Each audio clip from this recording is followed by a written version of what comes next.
He came before the sun did, walking through empty, dark streets with one thing in his mind and one thing in his pocket. This was his last plan, his last chance, and somewhere deep inside him, he already knew it was also his last mistake. He crouched beside Romeo's truck in the freezing dark and blocked it silently, making sure there was no escape. He had thought of everything this time, everything except the one thing that was about to stop him.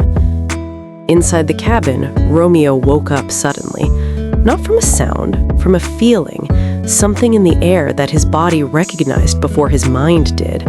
Amara was still sleeping on his chest. He lay completely still for a moment, listening to the silence outside, and the silence was wrong. He got up carefully, put on his jacket without making a sound. He looked at her sleeping face one last time and thought, whatever is out there, I am going between it and her. That is the only thing I know how to do. He opened the cabin door and stepped outside. Marcus was already there, on the porch, gun raised. Romeo stopped completely. His hands went up slowly, and he looked at Marcus with the same steady eyes he had been looking at hard things with his whole life. They stood facing each other in the pre-dawn dark, Romeo with hands raised, Marcus with gun raised, snow falling between them. And then Romeo saw something he had not expected. Marcus was crying, real tears running down his face in the cold. The coldness was cracking. Something human was breaking through underneath. Romeo spoke quietly. He said, "This is not love, Marcus. Love does not chase. Love does not threaten. Love does not make someone run 800 miles in the middle of the night just to breathe. You did not love her. You owned her. And there is a difference that matters more than anything else in this world." Inside the cabin, Amara was pressed against the wall beside the door. She had heard everything. The gun, Romeo's voice, the silence between words. She thought, please just let him be okay. I just found him. I cannot lose him now. Marcus lowered the gun slightly, just slightly. Romeo's words were getting through. The snow fell quietly around them. For one fragile moment, it looked like this might end without anyone bleeding in the snow. Then, the sheriff's headlights cut through the dark from the end of the street. Marcus heard it and spun around. His gun hand jerked back up.